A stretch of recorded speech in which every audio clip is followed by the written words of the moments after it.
We've done videos on this wide grip pull down. Over time, I said that things are wrong about people who do it, how they should do it, and where they're hitting on their back. I want to kind of reiterate on that fact that it's not that there's one right way or one wrong way, or that there's a better way or this or that. It's just there's different ways to do things to hit different parts of your back. So if you're doing lat pull downs, which the name suggests that you're training your lats, because that's the name of the pull down, right? Is that we'd want to focus on your back being open, as opposed to when people sit down. If I sit here, like most people, they'll sit here and they'll either do the swing and they'll pull this thing here and they'll just snap in and squeeze into their mid back like upper trap and just kind of pull. Their lats aren't really involved other than the fact that their arm is lengthened and their lat has to drive down with the elbow. So the angle's back here. So I'm getting more middle of my back because my end range is right here into my upper back. So I'm feeling a little lat, but not a lot. Because my back, my shoulders are in a position where they're in line with my body. So if I'm standing here for you, you can see my shoulder is in line with my body. I'm not hiding my chest. If we want to hit lats properly, I need to roll my shoulders forward and have my hands here. So now my elbow went from here, where these people are pulling, to I'm internally rotating the shoulder. I'm turning my lats in and holding here. So it's the same position when I'm wide here, that my back's wide open, that everyone stands in their front relaxed in bodybuilding. So they stand in this wide position, or they hit their rear doubles with wide open lats. You don't hit your rear double like this, squeeze your back together. You want to be open as wide as you can. So to mimic that and to get people's lats to open up, especially their upper lat, like the meat of your lat, we want to sit down the way I showed before, but there's an easier way to kind of hack this thing. I have had people pull down and sit down with it in the position. All you have to do, guys and girls, when you're here is right now my shoulder's in line with my body. My head's forward. All I have to do is pull my head back and round my shoulders and claw my hand forward. So now you can see my elbows in front of me and my shoulders rolled forward. If I exaggerate it, it's like this, so I'm open in my lats. So now I can let my hand go up and I can drive straight down into that line. So I'm driving with this hook grip, my lats are open wide and I'm squeezing out wide. So at no point am I trying to pinch my back together. I'm just trying to rock my shoulder down, let my lat get pulled up wide, squeeze. So I'm dragging. It's not about how deep I can get my pull. If you're doing it right, you're probably going to get to nose level, chin level, depending on how you're doing it. But it's not about this massive swinging. It's about staying in this. If I'm shoulders here, you can see I'm narrower. I'm a narrower person. If I go here now, I've made myself wider because my lats are open now, my arms are in front of me. So I'm literally bigger than I was. So I'm here and I want to pull in this width. So this width of my hand and my elbows, I want to pull down into it. I don't want to have it go back and I don't want to have it curve in. I want to just keep it out in front here and pull straight down in. So I squeeze my lats wide and then they reach up. So imagine you're reaching up and down. So I'm rolling my lats open and pulling down. So it's just that shift of that shoulder. That's the thing I think was missing on how I explained it before for people. Before I had people like walk up to it. You can still do this and you can set it here. All I'm doing is getting the position sooner here. So I'm reinforcing my elbow here and I'm just sitting down with it and locking. So I understand where I am the whole time. So my shoulders and my traps are relaxed. My neck is not tight. I can let this hand float away from me. If I use this thumb as a guide, I can push my thumb into it and keep my elbow here. So I'm really dragging that thumb straight down in, keeping my back as wide as I can when I pull. Don't let your back pinch in. So if you feel in your back that your shoulder blades are pinching, that your lower back is crunching around when you're pulling, you want to keep it wide and just pulling on straight lines up and down. So imagine this line that you set with your arm is straight down and then straight up. Straight down, straight up. So it's just dropping elbows, throw elbow up, drop shoulder, drop elbow.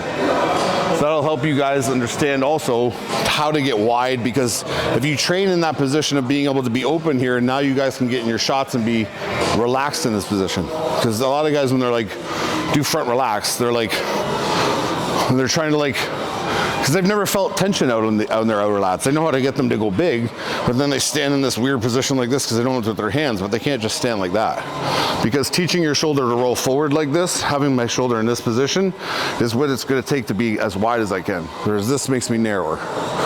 We also have to work on, there's side track to that I need to be able to do this, being able to move my shoulder in this position here, here, and be able to do pulls. Wherever that shoulder position is and that elbow position is where we're gonna hit. The further my arm gets in front of me, the wider my back has to get. Because if I just keep my back narrow and I put my hand here, I'm just pulling down into me. I'll crunch into things to get power. Whereas I want to be able to pull myself up through, right? So imagine it's the same setup as if you were doing like a chin up. Like if I'm hanging off that chin up bar, the same thing. I'd be wide here and I go to pull up and I literally pull up through here. But instead of letting your elbows go back, I would just rock up into my chest about 4 inches off the ground and just rock into my lats to reinforce this feeling of feeling open here. Right? So that's going to help and transfer over into your other shots too, because when you guys turn around to the back and you hit rear doubles and you open up here, I'm wide here. I'm in the same position here with my elbows open here and shoulder forward when I turn for the front shot. So I look like I'm wider, but I've actually rounded my back and chest up. I'm not here. This would make me look stupid. But everyone thinks it's this. Like you see like dudes who don't know how to pose and they're at weigh-ins at boxing and stuff and they're like, and they flex their arms and do this. It's like a bodybuilder knows that it's how much width can I push out from my sides and then put my arms up, right? So that's just gonna be like, this isn't like an exercise where you're gonna be fucking racking out the stack, but it's also not supposed to be an exercise you should. And that was the point I was getting at before, is like you guys that are thinking that like, oh, I put 260 on this and I can fucking move it and I can just do this whipping thing that all you guys do, grabbing wide. And I grab this thing wide and I just pull this thing into my upper back and I do all this stuff. Like that stuff's getting hit, but look at where my shoulder is. Like even here I can put my shoulder in front of me and I can pull. Right away when I go to pull, my shoulder collapses in and I fall forward because I can't get any momentum. I can't get any power to pull without going forward. If I stay back and pull, it just does this. It's just this, again, this swinging. But I'm pulling a massive amount of weight, but nothing's really happening. It's just an arm pull, right? Whereas we want to be more focused on what we're doing. This is a lift that should be done almost at the beginning of a workout or at the end to kind of like get your back to open up. Or we walk around all day with our shoulders pinched or whatever we are, we end up in a natural position, but we're never like this. I don't walk around like this all day, like with I can feel my back wide open and I'm just like in this turtle shell. Like, so if I can't get into that position for some stuff and let my back work in that position, then how am I supposed to, when I get out of it, I can flex into it and feel all those muscles fire. So I can open my back and I can close my back. And I can push my arms back and I can rotate my hands. I can do all this stuff that now I have more mobility in my back just from learning how to use my arms properly and rocking up through my lats, right? So it's more of a shoulder mobility thing where your shoulders elevating with your hand and your shoulders dropping. So I'm getting this feeling of dropping this. I don't want my arm to be moving with my body. I want to be able to go and rock down. And then my body follows. I don't want to go and pull together, right? Like in any facet of life or any type of like getting ahead, teaching people. There's a lot of coaches out there. Anyone who's done a show before, or anyone who's a pro bodybuilder, or anyone who's like reached any status in the fitness world, if they think, obviously we know it's been beaten to death. They all become lifestyle coaches or coaches. It's like automatically I went through an experience once, now I'm a professional at it, so I can tell people what to do. But I'm just noticing more and more I'm dealing with different people, training different people, and it's like, one person in particular I train, he has a coach who is good at what he does. He has other clients that he's gotten in shape. It's really not that hard to get someone in shape, guys. Like it's not rocket science like people think. They just have to follow the plan, and that's the thing that differentiates them getting in shape or not.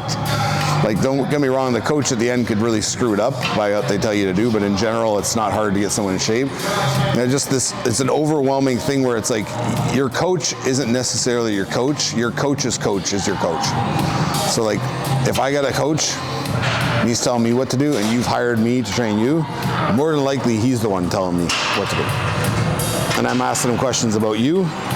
You're going like, hey, Mike, blah, blah, and I'm like, I'll get back to you. I write you back, right? Like, so it's like, it's this broken telephone. It's this like, the head coach of the one guy is really coaching 45 fucking athletes on behalf of the other guy, right? So it's better that you guys and girls are looking for coaches, don't go with someone that's simply done what you've done before or markets themselves well. Like, actually see what they know, like what their accreditations are, who they've worked with, like really research who they are, and ask them some fucking probing questions that are like, they should be able to answer that might be a little difficult. Like, be specific with your blood work. Show them your blood work and be like,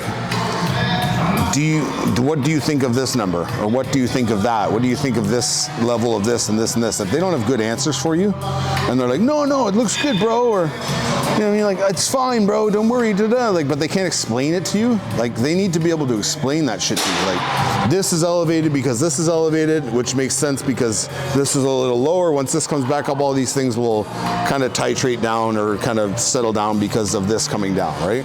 I need to understand that. If you're, like I said, if your coach is simply just giving you yes or no's or good or bad, like, or if you're giving them feedback and they're like, oh, whenever I eat this, my stomach gets bloated out to the fucking, like, gets like 10 times bigger, and they're just like, you're just gonna have to get used to it. It's like, no, you're not, you shouldn't be eating that, and feel free to eat something else, right? But it's becoming more and more prevalent. It's always been prevalent, but now it's becoming even worse. Like, I know for a fact, like, people I know have reached out to individuals that are way smarter than me that I've talked to in the past, and they've literally helped them diet like 10 of their clients. So you're giving credit to so-and-so, but really you were dieted by this guy the whole time, so you should shout him out, right? And the person doing that should stop being a fraud and don't be a coach. Because, like, if you're learning as you go and I'm your guinea pig, that's not what you want to do. You don't want to be your coach's first guinea pig trying to be like, what should I put him on? Put him on this? Like, this isn't working. Let's throw all these drugs at him, right? So that's how you get fucked up. But yeah, that's my only bitch about that. Be careful out there, boys and girls.